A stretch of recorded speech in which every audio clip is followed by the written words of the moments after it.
آپ موسیقی کے بارے میں کیا کہنا چاہیں گے؟ آپ عمومی طور پہ یہی تصور پایا جاتا ہے کہ یہ اسلام میں حرام ہے۔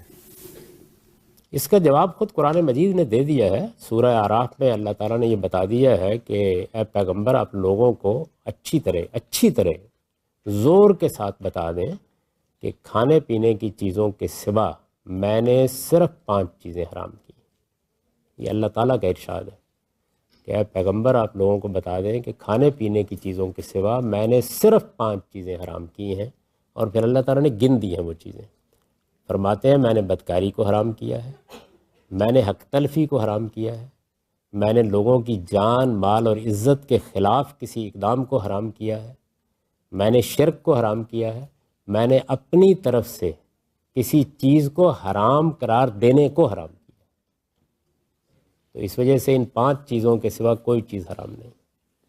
یہ خود قرآن مجید نے فیصلہ کر دیا۔ میں تو لوگوں سے کہتا ہوں کہ قرآن کی اس آیت کو اپنی میز پر رکھ چھوڑا کریں تاکہ حرام حلال کی بحث ہمیشہ کے لیے ختم ہو جائے۔ یہ آپ کے پروردگار کا ارشاد ہے، اور اس زور کے ساتھ ہے کہ کل انما حرم ربی، ان سے کہہ دو اے پیغمبر کہ میں نے صرف یہ چیزیں حرام کی۔ تو اس وجہ سے جو آدمی بھی اس کے سوا کسی چیز کو حرام کہتا ہے وہ قرآن مجید کے اس سری ارشاد کے خلاف بات کرتا ہے۔ تمام فنون لطیفہ، خواہ وہ موسیقی ہے، خواہ وہ شاعری ہے، خواہ وہ ادب ہے، خواہ وہ افسانہ ہے، یہ سب بالکل حلال جائز ہیں۔ ان کا کانٹینٹ دیکھا جائے گا، اگر ان میں سے کوئی چیز، تو 5 چیزیں جو ہیں ان میں سے کوئی چیز پائی جاتی ہے تو پھر اس کے اوپر گفتگو کی جائے گی۔ حرام صرف وہ چیزیں ہیں۔ تو اس وجہ سے نہ شاعری حرام ہے، نہ مصوری حرام ہے، نہ موسیقی حرام ہے، نہ غنا حرام ہے، کوئی چیز بھی حرام نہیں۔ یہ ساری چیزیں اللہ کی نعمتیں ہیں، بلکہ اس آیت میں اوپر ان نعمتوں کے بارے میں اللہ تعالیٰ یہ کہتے ہیں کہ یہ جتنی زینت کی چیزیں میں نے پیدا کی ہیں، ان لوگوں سے پوچھو اس کو کس نے حرام کیا ہے۔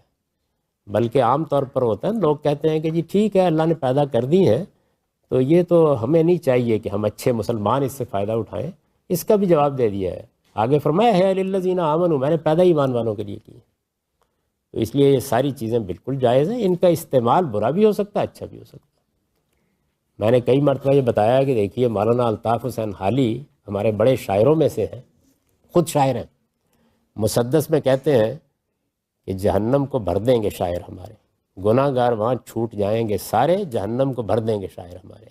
تو یہ شاعری پر تبصرہ نہیں ہے، یہ شاعروں نے جس طرح کی شاعری کی ہے اس پر تبصرہ ہے۔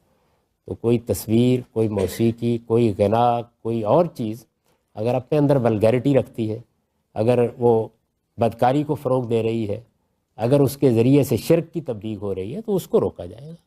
ان میں سے ہر چیز بالکل جائز ہے، حرام صرف 5 چیزیں۔ حجاب